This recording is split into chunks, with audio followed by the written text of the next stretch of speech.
Hello good morning friends. आप सभी का स्वागत है आपके अपने चैनल संपूर्ण इंग्लिश में। तो दोस्तों, आज का मेरा टॉपिक है यूनिवर्सिटी में अच्छे मार्क्स कैसे लाएं। दोस्तों, आई थिंक आप सभी बैचलर के स्टूडेंट्स होंगे, और अगर आप लोग बैचलर के स्टूडेंट्स होंगे तो आप लोगों के दिमाग में ये सवाल जरूर घूम रहा होगा कि यूनिवर्सिटी में अच्छे मार्क्स कैसे लाए, क्योंकि मैक्सिमम स्टूडेंट्स को आप देखते होंगे कि एवरेज मार्क्स ही मिलता है। एवरेज मार्क्स कहने का ये अर्थ कि सभी को एक ही प्रकार का नंबर मिलता है। 100 में से किसी को 60, किसी को 57, किसी को 62, किसी को 64, इस प्रकार से एक ही समान अंक के आसपास सभी को अंक मिलता है, तो उससे हम एवरेज मार्क्स कहते हैं। तो वही मार्क्स क्यों सभी को मिलता है, अच्छा मार्क्स क्यों नहीं मिलता है यूनिवर्सिटी में, बीए में? तो दोस्तों, इसका सबसे बड़ा जो मेजर कारण है वो यह है कि यहाँ पे जो होता है प्रश्नों की संख्या बहुत कम होता है।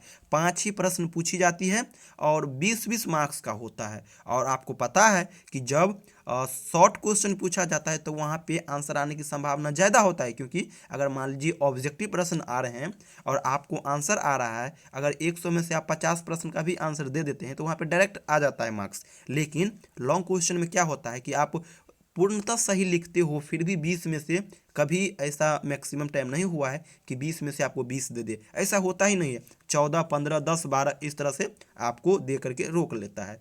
तो कैसे हम इसमें अच्छा मार्क्स लाए, 85-90% किस प्रकार से लाए, तो यहाँ पे मैं उसी पे बात करूँगा। आपको कुछ ऐसा पॉइंट्स बताऊंगा, की पॉइंट बताऊंगा, जिसको अगर आप फॉलो करते हो तो डेफिनेटली आप अपने बीए में, बैचलर में अच्छा मार्क्स लाओगे। क्योंकि दोस्तों, एग्जामिनर जो होते हैं ना, वो हर एक चीज़ नहीं देखता, बस 2-3 चीज़ देखता है। और कौन कौन देखता है तो सभी मैं यहाँ पे आपको बताऊंगा। और दूसरी बात ये भी आ जाती है कि आंसर को आप किस प्रकार से रिप्रेजेंट करते हो एग्जामिनर के लिए, ये भी बहुत बड़ा बात होता है ना। क्योंकि इन्हीं सभी पे आपको काम करना है, और इस सब पर अगर आप ढंग से काम करते हो तो कोई ताकत नहीं है जो आपको अच्छे मार्क्स लाने से रोक सकती है ना। तो चलिए, वो सारे पॉइंट्स को वन बाय वन हम देखते हैं, और आप कोशिश करना इसको फॉलो करना अपना प्रिपरेशन में, डेफिनेटली आप अच्छा मार्क्स लाओगे। तो दोस्तों, अच्छा मार्क्स मार्क्स लाने के लिए बैचलर में सबसे बड़ा जो आपका काम होगा, सबसे पहला जो आपका काम होगा वो यही होगा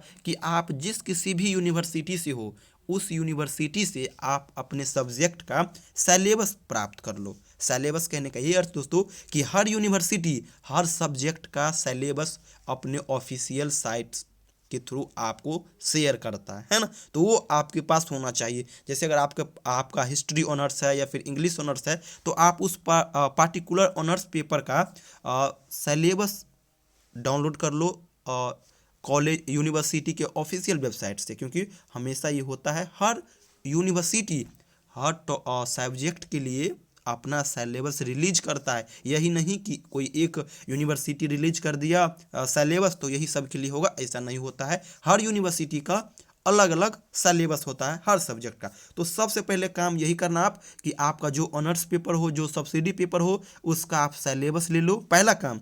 दूसरा काम, जो आपका सब्जेक्ट है उस सब्जेक्ट का पिछले 2-3 साल में किस प्रकार से क्वेश्चन आए हुए हैं, इसका क्वेश्चन पेपर का कलेक्शन भी आप प्राप्त कर लो। और उसके बाद आप देखो कि जो सिलेबस में दिया हुआ है कहीं प्रीवियस ईयर के पेपर में इससे बाहर तो नहीं आया। आप ये पाओगे कि एक भी प्रश्न ऐसा नहीं होता है यूनिवर्सिटी में दोस्तों जो सिलेबस से बाहर पूछा जाता है। यानी कि सारा जितना प्रश्न होता है सभी सिलेबस से पूछा जाता है जो यूनिवर्सिटी शेयर करता है। और सबसे बड़ी की पॉइंट ये भी कि हर 2 साल के बाद हर यूनिवर्सिटी में क्वेश्चन रिपीट करते हैं। जैसे कोई प्रश्न 2020 में आया हुआ है तो डेफिनेटली 2022 में आएगा, और 99% चांस है उनका आने का, क्योंकि अभी तक ऐसा होता आ रहा है। तो इतना काम पहले कर लेना। उसके बाद आप क्या करना, तो सिलेबस में जो जो टॉपिक मेंशन है आप उसका सेल्फ नोट बनाओ। क्योंकि स्टूडेंट्स अच्छा मार्क्स नहीं लाते हैं, सभी को एक ही प्रकार का नंबर मिलता है। इसका सबसे मेन कारण यही है कि सभी स्टूडेंट्स गेस पढ़ के जाते हैं और एक ही प्रकार के आंसर को वहाँ पे लिखते हैं, और जिसके कारण जब एग्जामिनर कॉपी जांच करता है तो वो पाता है कि एक ही प्रकार के आंसर को सभी उत्तर पुस्तिका में स्टूडेंट्स लिखे हुए हैं। तो इससे आपको एवरेज मार्क्स मिलता है, क्योंकि वो जानता है कि ये भी इसी प्रकार से लिखा, ये भी इसी प्रकार से लिखा, तो इससे क्यों हम ज़्यादा मार्क्स दे, यानी एवरेज मार्क्स देता है। है। लेकिन जब आप अपना सेल्फ नोट बनाओगे, और सेल्फ नोट कुछ इस प्रकार से बनाना, जैसे मान लीजिए आपके टॉपिक में दिया हुआ है अकबर, तो आप इसके बारे में मेजर पॉइंट सब लिखो। सभी चीज़ लिखना जरूरी नहीं है कि उसका नाम क्या है ये लिखो, उसके पिता का नाम क्या है, माता का नाम क्या है, उन्होंने उन्हें उसने कौन सा बुक लिखा, उनके दरबार में कौन कवि थे, इस प्रकार के चीज़ें बुलेट चीज़ सब लिखो, इंपॉर्टेंट चीज़ सब लिखो, है ना। वो कौन कौन सा प्रथा लागू किया, जजिया कौर किसने लागू किया, इस प्रकार का डिफरेंट डिफरेंट एंगल से जो इंपॉर्टेंट क्वेश्चन बन सकते हैं उसको आप अपने सेल्फ नोट में बनाओ और उसी का प्रैक्टिस करो। और राइटिंग प्रैक्टिस बहुत ज़रूरी है दोस्तों, क्योंकि दूसरा जो सबसे बड़ा पॉइंट होता है एग्जामिनर जो चेक करता है सबसे पहला, वो होता है राइटिंग। आपका राइटिंग जितना अच्छा होगा उतना मार्क्स मिलेगा, ये बार बार आप समझ लो। क्योंकि 20 मार्क्स का प्रश्न है तो ये नहीं कि आप 10 पेज भर दोगे तो आपको फुल मार्क्स मिलेगा, कभी नहीं। हाफ मार्क्स भी मिलना मुश्किल हो जाएगा अगर आपका राइटिंग ढंग से नहीं लिखे रहोगे। तो इसलिए आपको जो काम करना है राइटिंग पे काम करना है, जितना अच्छा राइटिंग, यही इसलिए आप देखते होंगे कि जिन किन्हीं स्टूडेंट्स का राइटिंग अच्छा होता है, पढ़ने में कमज़ोर भी होता है, तो उसे यूनिवर्सिटी में बैचलर में अच्छा मार्क्स आता है, क्योंकि वहाँ पे राइटिंग एक मेजर पॉइंट माना जाता है एग्जामिनर के लिए। वो राइटिंग को मध्य ध्यान में रखते हुए क्वेश्चन को चेक करता है ना। तो इतना चीज़ आप याद रखना। आगे आप क्या काम करना, short answer and point wise. आप किसी भी क्वेश्चन का जब आंसर देना तो कोशिश करना शॉर्ट में आंसर लिखे। इस भ्रम में आप मत रहना कि 20 मार्क्स का प्रश्न है तो हमें 6 से 7 पेज में लिखना होगा, बिल्कुल नहीं। 3 से 4 पेज लिख देते हो सफिशियंट है, अगर आप जेन्यून मटेरियल वहाँ पे रखते हो तब, ये आप याद रखना। और पॉइंट वाइज कहने का ये अर्थ कि चलिए मैं आपको भी बता ही देता हूँ। पॉइंट वाइज की जैसे मान लीजिए आप कोई प्रश्न का, जैसे मान लीजिए आप इंट्रोडक्शन लिख रहे हो, ठीक है, तो इंट्रोडक्शन आप इस प्रकार से लिख दीजिए, पॉइंट वाइज करके इस प्रकार से लिखिए और अंडरलाइन कर दीजिए। और अंडरलाइन करने के बाद आपको जो लिखना है उसके बारे में इंट्रोडक्शन में वो 2 लाइन 3 लाइन लिख दीजिए, और उसके बाद लास्ट में भी 1 लाइन छोड़ दीजिए। उसके बाद फिर दूसरा पॉइंट लिखिए, जैसे आपको एग्जाम्पल देना है, फिर एग्जाम्पल इस प्रकार से लिखिए, फिर यहाँ पे एग्जाम्पल क्या क्या है उसको लिखिए, फिर 1 लाइन छोड़ दीजिए, और उसके बाद अगला पॉइंट जो आपका है उसको लिखिए। फिर इसी प्रकार से जितना लाइन आपको लिखना है लिख लो, लास्ट का 1 लाइन फिर छोड़ दो, और जो लास्ट में लिखना है जो पॉइंट्स, यहाँ पे मैं तो बोल रहा हूँ कंक्लूजन, तो इसलिए तो यहाँ पे ये लिख दो। इस प्रकार से जब लिखोगे पॉइंट वाइज लिख करके उसको अंडरलाइन करके थोड़ा बोल्ड करके इस प्रकार से लिखते हो, तो उसका जो होता है ना एग्जामिनर का जो ध्यान होता है वो आपके उसी पॉइंट पे जाता है, और वो पाता है कि नहीं ये जो है ना कुछ अलग करने की कोशिश की है, और जब कुछ अलग करने की कोशिश की है तो इसको तो कुछ अलग मिलना चाहिए। तो यही कारण है कि अगर इस प्रकार से आप काम करोगे तो आप अच्छा मार्क्स उठाओगे, डेफिनेटली उठाओगे, है ना। तो ये हुआ। उसके बाद आपको क्या काम करना है, तो किसी भी प्रश्न का आंसर लिखो, कोशिश करना।